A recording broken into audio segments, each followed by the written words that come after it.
بسم الله الرحمن الرحيم.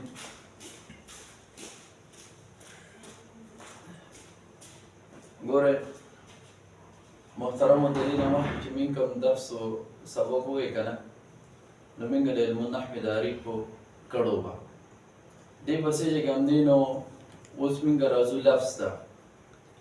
نو ګوره لفظ هر هغه کلمه ده چې هغه د انسان د خولې نه رابار شي نو دې ته لفظ وایي. اوس دا لفظ چې کوم دی نو دا به یا معنیدار وي یا به بېمعنی وي. نو که دا معنیدار وي نو دې ته لفظ موضوع وایي، او که بېمعنی وي نو دې ته مهمل وي، هغې سره د موږ چې کوم دی نو څه تعلق نشته دی.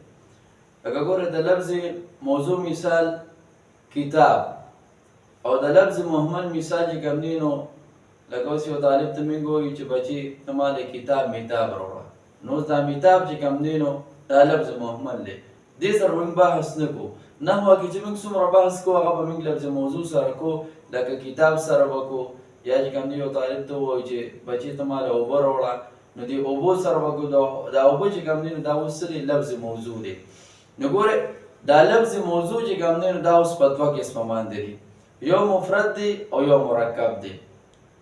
ګوره په ساده پښتو کې چې موږ ماشوم په دې باندې پوهه کوو که نه، نو موږ ورته څه ووایو؟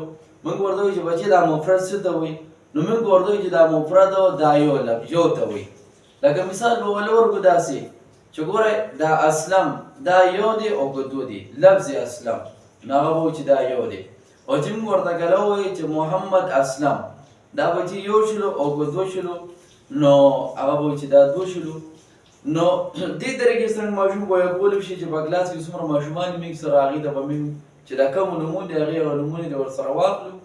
او لکه سدیس نو موږ ورته وایو چې محمد سدیس، او مخکې وروسته دې ورته کوم دی نو یو ټکي دې هغه څه واخلو. کله چې د پښتو په دې اسان انداز کې موږ د ماشوم ته دا مثالونه ورکړو هغه په دې باندې پوه شو چې مفرد چې کوم دی نو دا یو ته وایي، او مرکب چې د یو نه سوا شي نو هغې ته وایي.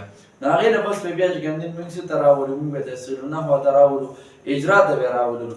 اجرا به بیا ماشوم سره موږ په دې طریقه باندې کوو.